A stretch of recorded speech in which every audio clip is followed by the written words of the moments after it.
देखिए जी, मेरे लिए तो जहाँ पूज्य स्वामी जी हैं और जहाँ साध्वी जी हैं वो मेरा घर है।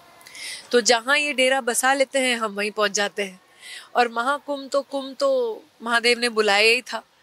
और ये ऐसा मौका है हमारे जीवन में, मेरी बेटी के जीवन में, मेरा सारा परिवार आया हुआ है हमारे सबके जीवन में, कि ये फिर दोबारा शायद इस जीवन में न मिले, अगले बहुत सारे जन्मों के बाद शायद फिर ये मौका आए।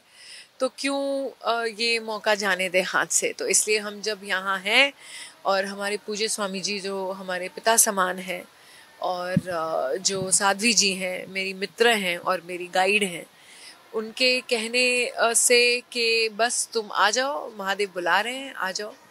तो यही हुआ, मैंने कहा मैं बस आ रही हूँ और हो गया, महादेव ने रास्ते खोल दिए और हम आ गए। जी, मैं समझती हूँ कि बहुत बहुत सालों से कहीं ना कहीं जो हमारा जो धर्म था, जो हमारा धर्म है, हम तो सारे कर्मयोगी हैं, धर्मयोगी हैं, जो हमारा सनातन धर्म है वो कहीं ना कहीं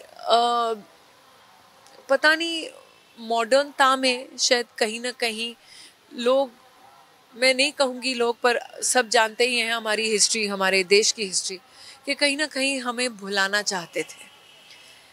लेकिन जो इतने सदियों से हमारा सनातन धर्म चलता आ रहा है, कोई ऐसी मजबूत फोर्स या पावर ऐसी पैदा नहीं हुई जो हमारे इस धर्म को हम सबके जहन से धुला सके। और मैं वही मानती हूँ कि ये जो अब हमारी युवा पीढ़ी में ये जो एक जिसे रेनेसांस बोलते हैं, एक जो रीबर्थ हमारे धर्म का हो रहा है, वो तो होना ही था।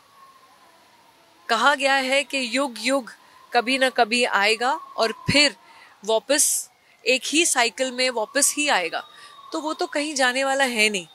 लेकिन हाँ, अब ये है कि जो जागृता है, जो हमारे धर्म की जागृता है लोगों में, वो अब हम सब अपनी दूसरी पीढ़ियों को देने लगे हैं। और वो एक बहुत अपने आप में ही बहुत बड़ी बात है।